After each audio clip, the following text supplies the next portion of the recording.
Greetings and salutations, everyone. My name is Andrew Kirchhoff, and welcome to my YouTube channel. Today, we're talking about my Week 16 running back rankings for the 2022 fantasy football season.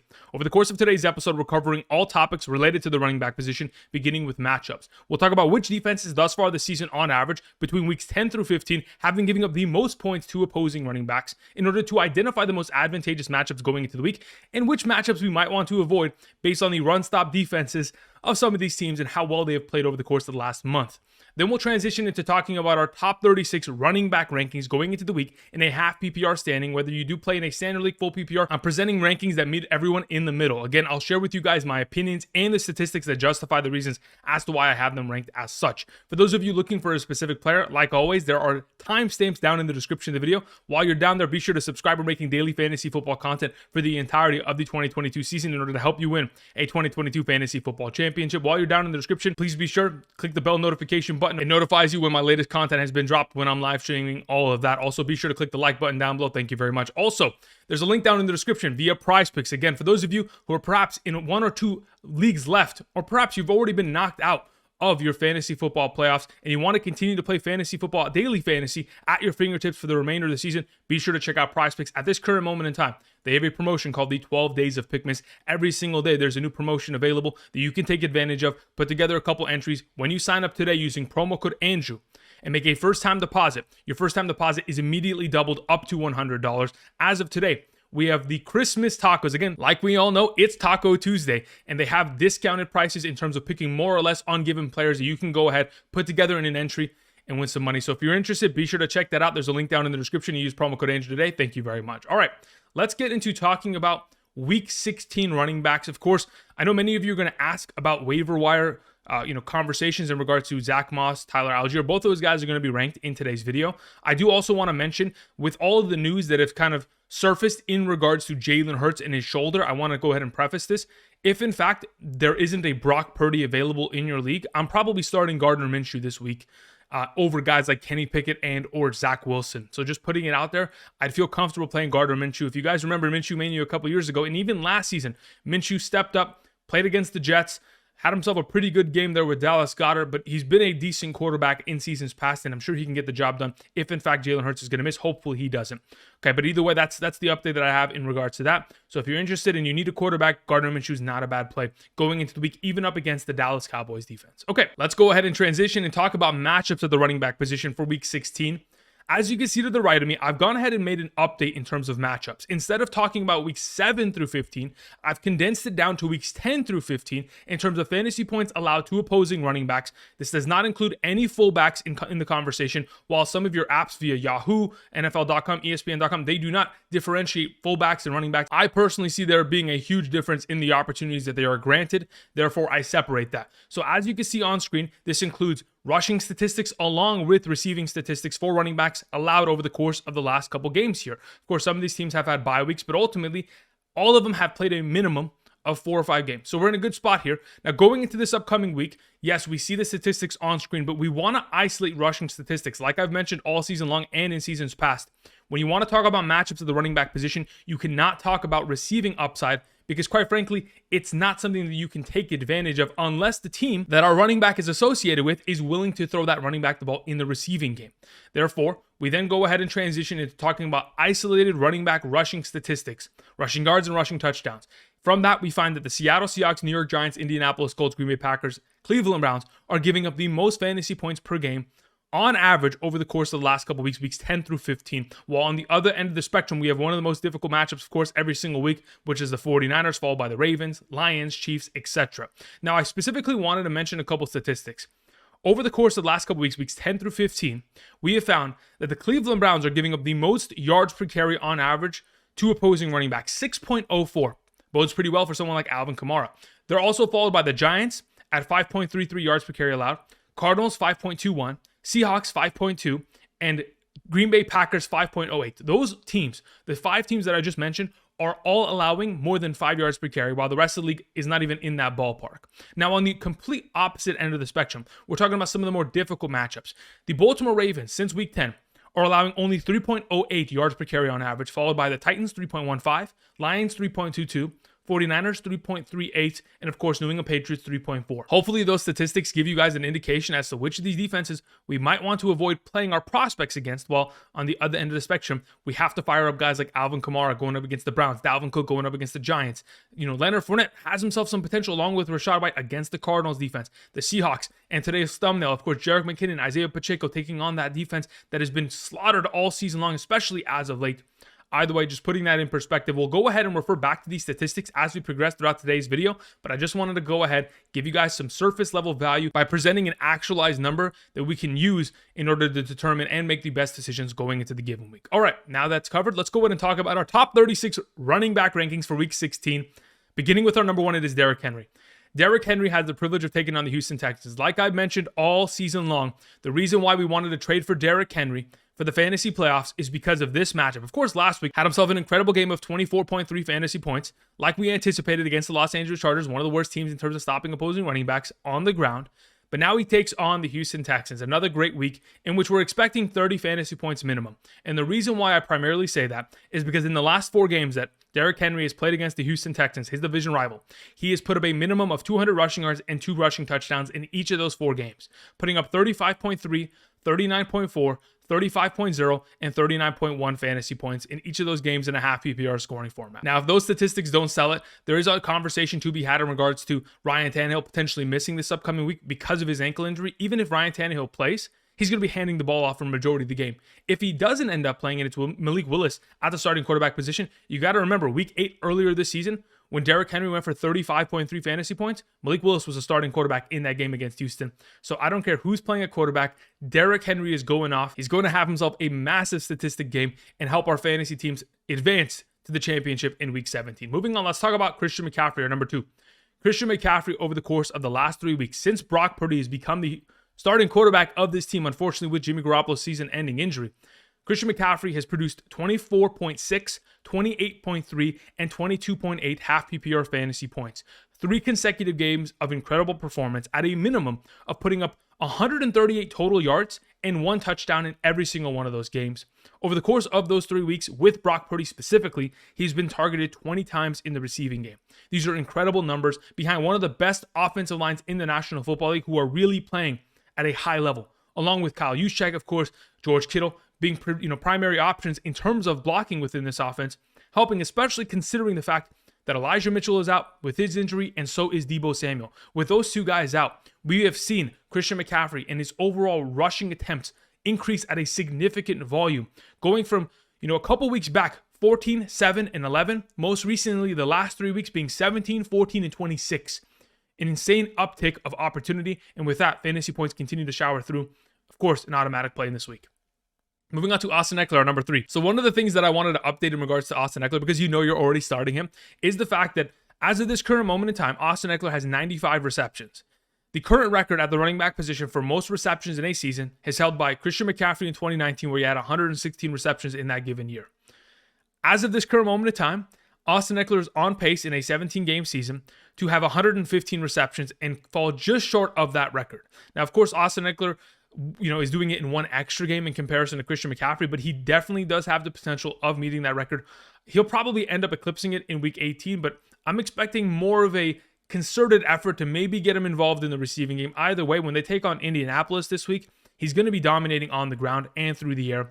Most recently, starting running backs against this team, Dalvin Cook, 25 fantasy points, Zeke, 16.6, Pollard, 23.6. Of course, Najee Harris, 10.6, and Benny Snell in the second half of that game, 13.3. 6 different running backs have scored a touchdown against the Indianapolis Colts in the last 3 games alone. I'm expecting a lot of success from Austin Ekeler. Moving on to Josh Jacobs, on number 4. Listen, Josh Jacobs has been incredible. There's nothing more than we can ask for. Hopefully, he can fall into the end zone this upcoming week, and that would be the biggest difference maker in terms of his overall upside, getting to the level in which he can help us win a week and establish ourselves in the fantasy championship. But in the last 5 consecutive games, the guy has had over 100 total yards in every single one of those games. And not only that, has had 24 or more touches in every single one of those last 5 consecutive games. When you're getting ample opportunity and he's delivering on said opportunity, all we can ask for is red zone touches to get him over the hump and get him into that 20-point conversation on a weekly basis. He takes on the Pittsburgh Steelers, and even though they shut down the Carolina Panthers backfield, it's going to be a lot more difficult to shut down Josh Jacobs, whether it's on the ground or through the air, similar to, the Baltimore Ravens backfield that ran for 187 rushing yards and a rushing touchdown just a couple weeks ago on the Pittsburgh Steelers, and even the Atlanta Falcons backfield that went for 129 on this team. I'm expecting Josh Jacobs to have himself a big performance here and get back on track. Moving on, let's talk about Dalvin Cook, our number 5. Dalvin Cook's coming off of an unbelievable performance. Despite the fact that they were down 33-0 at halftime, we still saw Dalvin Cook run the ball more in the second half than he did in the first half. And I'm not even talking about overtime. I'm just talking about quarters 3 and 4 in comparison to 1 and 2. Dalvin Cook had himself a lot of opportunities, 17 rushing attempts for 95 yards, had himself, of course, a huge reception on a screenplay that took it to the house and tied up the game. Dalvin Cook played extremely well, and hopefully that momentum is going to continue, and hopefully this team isn't going to put themselves in a position against the New York Giants where they're going to be down early.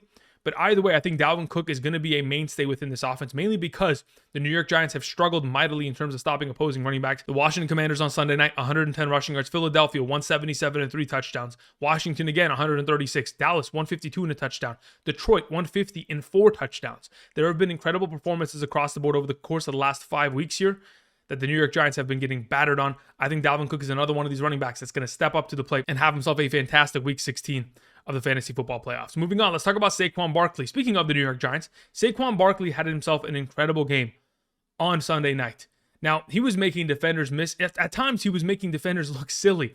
But his offensive line played well. You got Andrew Thomas, you have Evan Neal back healthy, ready to go. And those guys are dominating at the line of scrimmage. And when you're able to go off tackle and you're able to allow Saquon Barkley to get to the second level and make defenders miss, that is where he is most dangerous. Now, if in fact we're going to continue to see this same Saquon Barkley from Sunday night transition into this upcoming week against the Minnesota Vikings, we should all expect high fantasy upside, mainly because the volume of opportunities that he was given, 18 rushing attempts and 8 targets, is unbelievable. As of this current moment in time, Saquon Barkley is the reception leader of the New York Giants. He has the most receptions amongst all options. Of course, that gives you an indication just how inconsistent the tight ends, the wide receivers have been this season, but also the fact that Daniel Jones prefers to throw the ball to Saquon Barkley. Taking on Minnesota at times has been difficult this season, but as of late, of course, Indianapolis, 136 rushing yards. It was mainly out of a volume of opportunity rather than efficiency that they got those numbers. But of course, Detroit the week prior, 77 and a touchdown on the ground. The New York Jets, 103 rushing yards just a couple weeks ago against this Minnesota Vikings defense. So there's a potential with Saquon Barkley, which we're expecting has himself a pretty good game for fantasy purposes. Moving on, let's talk about Rhamondre Stevenson. Well, I think we can all establish and say that Rhamondre Stevenson isn't as hurt as we thought he was. Going into Sunday's game, again, it being an afternoon game, a lot of the conversation was, can I wait and play him? And there was no clear indication as to whether or not he was even going to play. Of last week, he missed Wednesday and Thursday's practice, was limited on Friday, and there was a pretty much coin toss as to whether or not he was even going to be active. He came into that game in the first quarter, did absolutely nothing, and then for the following 3 quarters went off 19 carries, 172 rushing yards, and a touchdown, 23.8 fantasy points. Quite literally put together his best fantasy performance of the season on a week in which many of us thought he had a chance of missing due to the high ankle injury that obviously doesn't seem like it really is bothering him at the current moment in time. Now, going into this weekend's matchup against Cincinnati Bengals, it's not going to be easy, but that being said, in the last 11 consecutive games that Rhamondre Stevenson has played healthy, where he hasn't left the game early, he has had himself an 11 consecutive game streak of 10 or more fantasy points. Not only that, he's getting himself receiving upside every single game. I'm expecting a lot of production here. Typically, the Cincinnati Bengals play well against offenses that cannot throw the ball.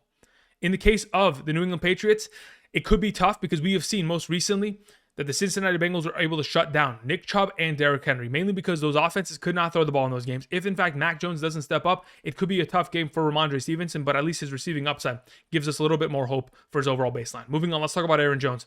Like I've mentioned in weeks past, and I'll continue to do so, Aaron Jones, in the last 6 healthy games that he has played, is averaging 18.57 fantasy points per game, a 5.12 yard per carry average, and he's been playing incredible.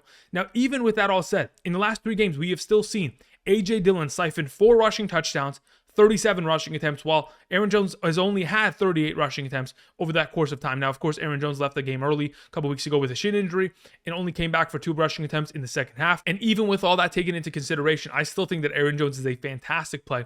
At this current moment in time, there's a conversation looming around this backfield, mainly because A.J. Dillon did leave the game midway through to get evaluated for a concussion. We're not 100% certain as to whether or not he's going to stay in the protocol and whether or not he's going to be able to play this upcoming week. Even if he does play, I still think that Aaron Jones is a fantastic option and an RB1. But if in fact we get into a situation where A.J. Dillon does end up missing, I could very easily see up against Miami, Aaron Jones going for a career day in terms of fantasy production. All right, let's move on. Let's talk about Tony Pollard at number 9. Tony Pollard, without even scoring a touchdown, was still able to put up 12.6 fantasy points on Sunday. Has the privilege of taking on the Philadelphia Eagles. If the Philadelphia Eagles are going to be missing Jalen Hurts, that is going to make it a lot more difficult for their defense because they're going to have to stay on the field for a long time. And especially considering we have the services of someone like Tyron Smith back now playing right tackle. Him and Zach Martin on the same side seems deadly. That seems like an opportunity to continue to run the ball to the right side, especially with a guy like Tony Pollard, and let him break off a couple runs. A couple things that I wanted to mention in regards to Tony Pollard. Since Zeke has returned, Tony Pollard is still averaging 1.06 fantasy points per touch. He's getting himself at least 14 minimum touches every single game in the last 5 games with Zeke. And in 3 of those games has been able to get himself 20 or more touches. The volume of opportunity is certainly there. Now that they take on a team like the Philadelphia Eagles, we saw just a couple weeks back in week 7, where the Dallas Cowboys with Cooper Rush at quarterback had the opportunity of taking on the Philadelphia Eagles. The backfield of Zeke and Pollard combined for 24 rushing attempts, 125 yards, and a rushing touchdowns. But in that week, it was a little bit different of a kind of combination of Zeke and Pollard.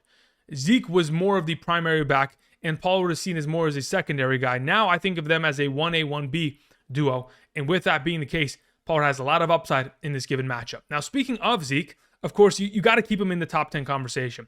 He has literally had himself 7 consecutive games of 14 or more fantasy points, 7 consecutive games of at least 1 touchdown in those contests, and has gotten himself at least 2 receptions in the last 3 games. So he's getting more and more utilization in the receiving game, and his overall upside is only going to increase over the course of time. Of course, like I mentioned, they do take on the Philadelphia Eagles, and even though he had himself a pretty good performance in week 7 against this defense, 13 carries, 81 yards, and a rushing touchdown, 15.1 fantasy points with Cooper Rush, we've most recently seen guys like David Montgomery in the backfield of Chicago, 14 carries, 62 yards, and a touchdown on Sunday. Green Bay, 20 rushes for 109 and a touchdown. Indianapolis, 25 for 98 and a touchdown. Performances against this defense that have been most recent, and of course have exposed the fact that the Philadelphia Eagles at times cannot stop the run. I'm expecting Ezekiel Elliott to put together another big performance here. In the last 4 games that Ezekiel Elliott has taken on the Philadelphia Eagles, he's been able to surpass 80 rushing yards in every single one of those games, and in fact is averaging 16.4 fantasy points per game against the Eagles in those last 4 contests. I'm expecting a big performance here from Zeke. Let's move on. Let's talk about James Conner. I'm keeping the same energy with James Conner. I continue to believe that when there isn't any other running back in this backfield impeding on his overall success, James Conner is one of the best fantasy backs in the league. Maybe he's not the most efficient back in the National Football League, but in terms of fantasy purposes, he continues to score touchdowns and put up incredible performances. Now, in the last 11 games where we have had no Chase Edmonds or Eno Benjamin in the backfield, and James Conner's playing more than 75% of the snaps, he is averaging 20.2 fantasy points per game and a half PPR scoring format. He has never once produced in those 11 games less than 12 fantasy points, and has continued to be the RB1 that we believe him to be when given ample opportunity. Now, he's mainly been saved on the fact that in those 11 games, he has scored 15 total touchdowns, 3 through the air, and the rest of them on the ground. Incredible production, to say the very least. But that even being said, James Conner continues to get opportunity. Hopefully, Colt McCoy is going to be active this week because that opens up the offense that much more. And it's not going to be Trace McSorley because it'll be difficult for us to trust James Conner consistently if that's going to be the case, because it'll be difficult for them to move the ball. But that even said, they were still able to function as an offense with Trace McSorley back there. I think James Conner, even though he takes on the Tampa Bay Buccaneers run-stop defense, we have seen running backs. I mean, just go a couple weeks ago. San Francisco, 25 carries, 176 and a touchdown. Cleveland, 31 for 131 and a touchdown. We've seen a lot of running backs put up great performances. Of course, New Orleans and Cincinnati didn't have themselves the best weeks, but I think James Conner, really all he needs is receiving work, a rushing touchdown. He'll get the rest in terms of sprinkles on the running game and be a fantastic RB1. Moving on to Nick Chubb. We just mentioned Nick Chubb a couple moments ago, but I think as of late, he's been extremely inconsistent. That's a given, mainly because he's not scoring touchdowns, and hopefully we can get back to that conversation of scoring touchdowns on a consistent basis, but really, I think that the offensive coordinator is overthinking it. The presence of Deshaun Watson is forcing them to, quite frankly, throw the ball far too much down in the red zone. Just going back to last week's game on Saturday against the Baltimore Ravens, we had an opportunity on multiple occasions inside the 10-yard line for Nick Chubb to be handed off the ball. Instead, the distribution of opportunity led to 3 rushing attempts inside the 10-yard line for Nick Chubb and 5 passing attempts from Deshaun Watson. I understand the Baltimore Ravens are a pretty good run-stopping defense, but Nick Chubb is one of the best running backs in the league. They have to stop overthinking it, and they just need to hand him off the ball. Luckily, this week he does take on the New Orleans Saints. The Saints have been crushed in terms of giving up a lot of yards on the ground. Just most recently, Atlanta went for 193 and 2 touchdowns on them. Of course, the LA Rams ran for 106 rushing yards against this defense. Pittsburgh 141, San Francisco 92. Incredible performances across the board.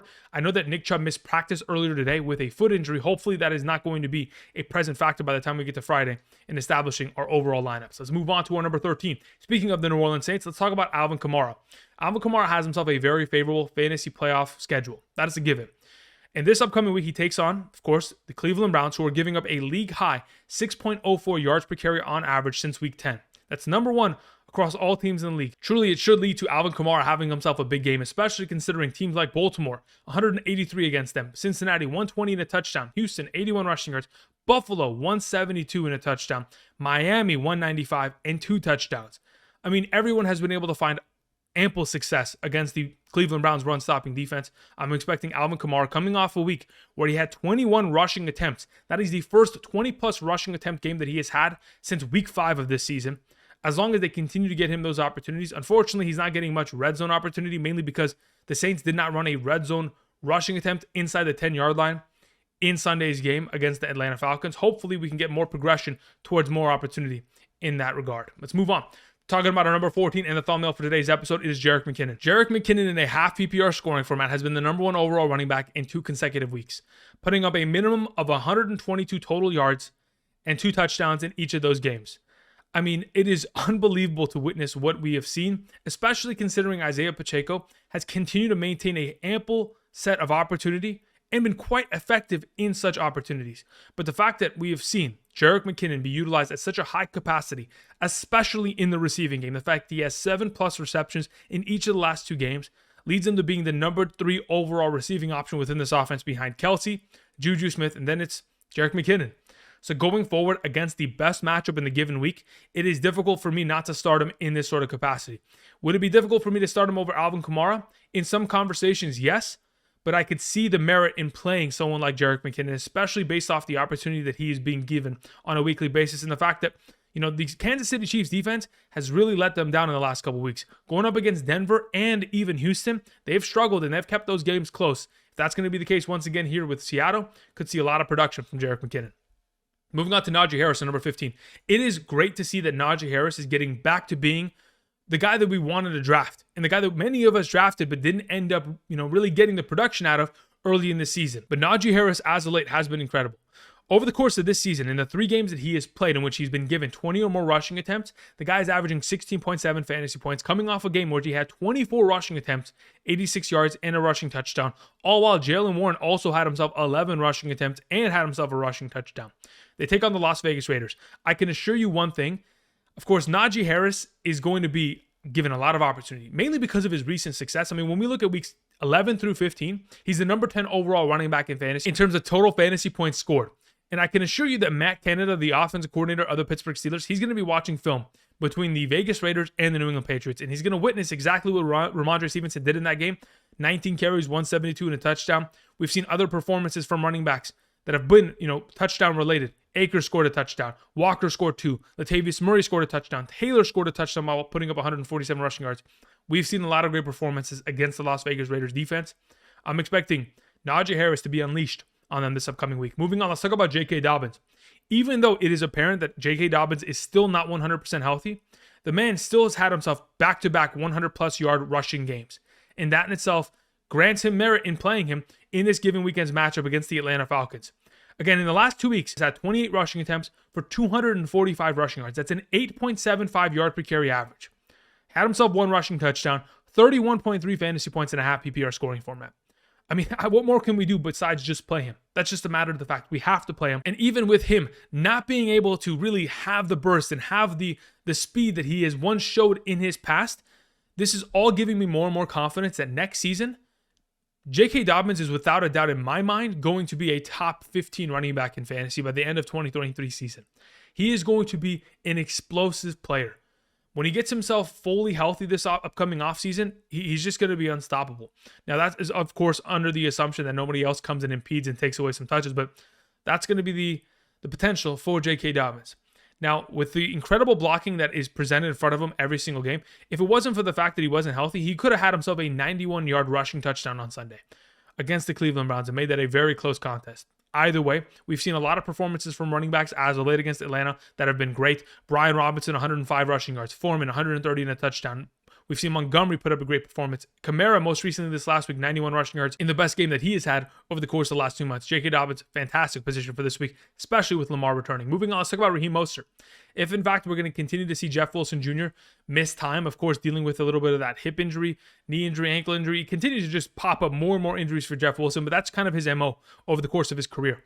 Either way, if in fact we're going to continue to get Raheem Mostert the primary opportunity, which should be the case considering the last couple of weeks, even without Jeff Wilson dealing with an injury, Raheem Mostert has been getting majority of the overall snaps, majority of the touches, and with the bulk of the opportunity in the last 2 games in specific, Jeff Wilson Jr. is kind of getting phased out of this offense. Now, going into this week, they take on the Green Bay Packers. We just saw Cam Akers have himself a great game against this defense last night.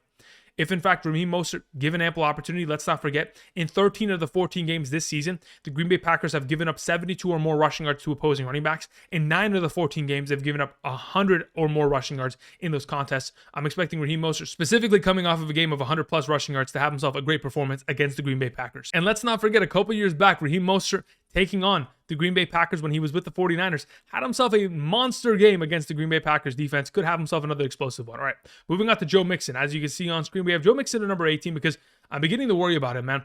It seems to me like Joe Mixon is not as efficient as we thought. Samaje Perine may be the better running back in this backfield, to be totally honest. Luckily, he was able to get himself enough receiving work, but the fact of the matter is, early in that game, it was 17-0.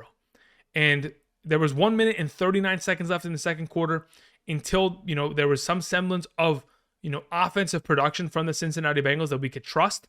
Going into the second half, there really wasn't much opportunity for Joe Mixon to run the ball. He got himself some, receiving options, and that's great. But ultimately, we need to see this team mount a lead and play well. Luckily, they do take on the New England Patriots. The New England Patriots are the second worst team in the National Football League in terms of points per game in the first quarter. If, in fact, the Cincinnati Bengals can go ahead and mount a lead, they can run the ball, find effectiveness, and hopefully put together a great performance, as we've recently seen. Connor put up 85 rushing yards and a touchdown, Jacobs 93 on the ground, and of course, Buffalo's backfield trio 112 and a touchdown on the ground against this New England Patriots defense that over the course of the last couple of weeks has been great, but have shown weaknesses in terms of stopping the run. All right, let's move on to the second half of this conversation, beginning with Travis Etienne. Travis Etienne had himself a bounce-back game, despite the fact that in the first drive of the game, he fumbled, and that was certainly a difference maker in his overall scoreline at the end of the week, going from 13.7 fantasy points and a half PPR to 11.7. Definitely could have made a huge difference. But ultimately, in this contest, it was similar to the conversation we just had with Joe Mixon, where the opposing team took a very early lead, and because of that, Travis Etienne wasn't given too much opportunity in terms of the running game, especially in the second half when a lot of it had to do with running the ball. That being said, he was still given ample opportunity to where he could have had himself a 20-point fantasy game. He had himself 4 rushing attempts inside the 5-yard line. Unfortunately, was not able to break out any of those rushing attempts for a touchdown. This upcoming week, they do take on the New York Jets on a short week, playing on Thursday Night Football.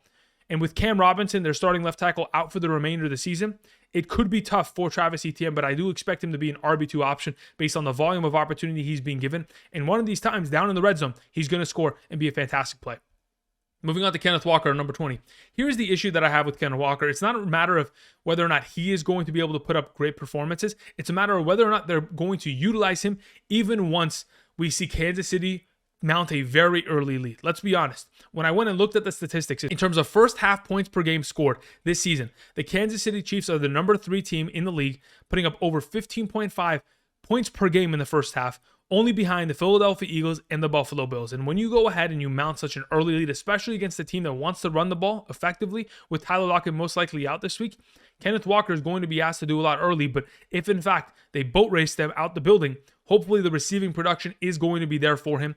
And hopefully when they get down into the red zone, they're not going to make a play action mistake and throw it to Noah Fant. Instead, hand it off to a guy like Kenneth Walker and allow him to be fantasy relevant for our sake, fantasy gods, please. Moving on, let's talk about our number 21, Isiah Pacheco. He has been hyper efficient as of late. In the last 2 games, 28 rushing attempts for 156 rushing yards. That's a 5.57 yard per carry average. Now, the ever-elusive touchdown has evaded him in the last couple weeks. That being said, there's still a pretty good chance going against the Seattle Seahawks that he could be a notable top 15 option if, in fact, he is able to find himself in the end zone, because the rushing production has certainly been there over the last 2 games, averaging nearly 80 rushing yards per game. So if you get yourself 8 points on the ground, a sprinkle of 1 catch, 2 catches, and you get yourself a rushing touchdown, we're talking about a 16-point running back here in a half PPR scoring format, in conjunction with someone like Jerick McKinnon, who is going to continue to get himself receiving work and rushing work nonetheless. The Seattle Seahawks, like we've mentioned, have been one of the worst teams in terms of stopping the run to opposing running backs. San Francisco, 172 and a touchdown. Carolina, 180 and 2 touchdowns. Las Vegas, 273 and 2 touchdowns on the ground. The Seattle Seahawks are allowing 172 rushing yards per game since Week 10, along with 1.6 rushing touchdowns per game and a 5.2 yard per carry average. An incredible overall opportunity for Isiah Pacheco. Let's move on to David Montgomery, our number 22. David Montgomery has moved down in my rankings just a little bit, mainly because of the potential of the Buffalo Bills matchup being difficult. But even though we have seen a lot of production against this defense as late, Miami 181 rushing yards and a touchdown. Of course, the New York Jets 76 and a touchdown. Detroit 89 and a touchdown. Okay, so we've seen a semblance of good performances from starting running backs. But my issue with this current circumstance is the fact that Khalil Herbert will be returning from the injured reserve. And if that's going to present more an opportunity for Khalil Herbert and take away from the potential of David Montgomery, that could hurt. Because David Montgomery, since the absence of Khalil Herbert going to the injured reserve, has been averaging 17.43 fantasy points per game in the last 4 games. In those 4 games, he's been able to produce 3+ receptions and 30+ receiving yards in 3 of those 4 games, has scored 4 touchdowns in those 4 games, and been an incredible fantasy option. Hopefully, they continue to trust David Montgomery and not give much attention to Khalil Herbert for our sake. But at this current moment in time, there's a potential that could be an impactful point. Moving on, let's talk about Miles Sanders, our number 23. Without Jalen Hurts in the lineup, this could be a difficult play. If Jalen Hurts is going to be active, I'm expecting Miles Sanders to be a better overall play, especially considering he's coming off a week in which you only had 1.4 fantasy points, a brutal productive week. Obviously, when you turn over the ball, it makes a huge difference. But if we travel back to earlier this season, when the Philadelphia Eagles took on the Dallas Cowboys, we saw 18 rushing attempts, 71 rushing yards, and a rushing touchdown from Miles Sanders combined for 13.7 half PPR fantasy points. We could very easily see another great performance this upcoming week if Jalen Hurts is active. And even if he isn't, there's a chance that one of the best offensive lines in the league can get the job done, especially going up against the Dallas Cowboys defense that I have on multiple occasions expressed to you all that they cannot stop the run, and that is a given. Over the course of the season, since week 6, they have given up 71 or more rushing yards to every single opposing offense this season, except for that one singular game against the New York Giants where 4 of their offensive linemen were out. So at a baseline of 70+ yards, I'm expecting Miles Sanders to be a pretty good play in the given week. Of course, could have had himself a better contest in week 15. Unfortunately, 3 rushing touchdowns from Jalen Hurts makes a huge difference. Moving on, let's talk about A.J. Dillon. A.J. Dillon has been ridiculous. I mean, the last 3 weeks, 16.3, 19.4, and then, of course, on Monday Night Football, 20.6. Despite the fact that he left the game early with concussion protocol, he's been able to get himself a pretty good ample share of opportunity. In the last 3 games, 4 touchdowns, 3 receptions minimum in each game, and has gotten himself 37 rushing attempts in comparison to Aaron Jones' 38. That being said, in one of those games, Aaron Jones was absent in the second half. In one of those games, he got himself a lucky touchdown. Now, on Monday night, there was a concerted effort to get A.J. Dillon the ball. And when they give him ample opportunity, over the course of this season, in the 7 games where he is given 14 or more touches, he's averaging 12.24 fantasy points per game. As of late, what A.J. Dillon has been able to accomplish is exactly what we were talking about in the offseason, the guy that we wanted to draft and we were expecting to be. Now, it's a little late, for him to be putting together such performances, but in the case of many of us who still have A.J. Dillon on roster, he has a pretty good opportunity going up against the Miami Dolphins this upcoming week, assuming he clears concussion protocol. Moving on to number 25, Latavius Murray. Coming off of a 20+ point fantasy performance. I mean, Latavius Murray is an incredible player. We know that, and hopefully next year, he is on a team and they continue to give him this level of volume because, again, he has demonstrated over the last couple years, whether it's been with New Orleans, Baltimore, and or now the Denver Broncos, that he can be a fantastic starting running back in the National Football. He's still got a lot of gas left in the tank. 24 carries for 130 yards and a rushing touchdown, 20.7 fantasy points. They do take on the Los Angeles Rams on Christmas Day. It is going to be a positive game script in my mind, especially going up against this defense, which Green Bay just torched. 141 rushing yards and 2 rushing touchdowns against that defense. Of course, Las Vegas, Seattle, Kansas City, all doing the same against the LA Rams most recently. So I'm expecting Latavius in a positive game script, with Marlon Mack only being given 5 rushing attempts last week. Of course, Mike Boone still out with the high ankle sprain. Latavius should be a fantastic upside RB3 option. Moving on to Leonard Fournette, our number 26. Leonard Fournette benefits from the fact that he takes on the Arizona Cardinals. Arizona Cardinals being one of the best matchups in the given week over the course of the last couple weeks since week 10. So if in fact Leonard Fournette, who is going to be given 10 or more rushing attempts perhaps in this upcoming weekend's game, is still going to be the primary receiving back and red zone goal line back, I'm expecting him to hopefully have himself perhaps somewhere between 10 to 16 fantasy points. Obviously, the touchdown being the elusive factor in that overall scoreline, which will give him enough ample opportunity to be a solid top 15 option at the running back position, assuming he falls into the end zone. Of course, as of late, we've seen, of course, Denver 169 rushing yards and 2 rushing touchdowns. New England 104 and 2 rushing touchdowns with backup running backs. And of course, San Francisco 112 on the ground. A lot of great performances against Arizona. Leonard should be the next one. Moving on, let's talk about Zonovan Knight playing on Thursday Night Football. Zonovan Knight continues to maintain as the primary running back. Michael Carter, even with another healthy week, is still not being given ample opportunity in terms of rushing attempts, which is fantastic for Zonovan Knight's overall potential going forward. That being the case, Zonovan Knight is coming off a very underwhelming week. Like I talked about last week, I may have misspoken it in my overall conversation about Zonovan Knight. I wanted someone to do a case study on the Detroit Lions run-stop defense and why they have been so great over the course of the last 2 months now in comparison to where they were earlier this season, weeks 1 through 5. It's a huge difference maker, but either way, I'm expecting a lot of production out of Zonovan Knight because the opportunity is certainly going to be there. And as long as this team wants to keep the ball out of Zach Wilson's hands, who will certainly be starting on Thursday night, Zonovan Knight should be a great option. Moving on, let's talk about Tyler Allgeier. They do take on the Baltimore Ravens. They are giving up, 3.08 yards per carry on average over the course of the last couple weeks here. That is not a great overall number, but I do expect Tyler Allgeier and the Atlanta Falcons to run on anyone and find success in doing so. Again, like I've mentioned, this is specifically something I mentioned yesterday on Monday Waiver Wire episode. Since week 9, Tyler Allgeier has had 64 rushing attempts for 419 rushing yards. That's a 6.55 yard per carry average. Even though they do take on one of the tougher matchups in the Baltimore Ravens, the Atlanta Falcons have been able to run on every single team a minimum of 74 rushing yards this season from their running backs. On top of it, have had 100 or more rushing yards in 10 of their 14 games, which is a 71% success rate. I'm expecting Tyler Allgeier behind this fantastic Atlanta Falcons offensive line to have himself a pretty good game against the Baltimore Ravens, hopefully finding the end zone. Moving on, let's talk about DeAndre Swift. Swift is not being given ample enough opportunity on the ground. I guarantee you if DeAndre Swift was given all of Jamaal Williams' overall rushing opportunity, and my goodness, Jamaal Williams has been inefficient as of late, but if he was given those opportunities, 13 to 15 rushing attempts in the last couple weeks, we'd be talking about DeAndre Swift as a top 12 back every single opportunity we had. But unfortunately, that's not the case. They do take on the Carolina Panthers, even though this is not a tough matchup. And typically, if it's a tough matchup in terms of, a run-stop defense that can, of course, make it difficult for the Detroit Lions to move the ball, they lean on DeAndre Swift to being a potential receiving option. 9 targets, 5 receptions, and 23 yards against the New York Jets. Carolina is not going to be difficult. And with that being the case, it is a little bit less upside in terms of the receiving game this week from DeAndre Swift. You just got to hope he finds the end zone. Moving on, let's talk about Rachaad White.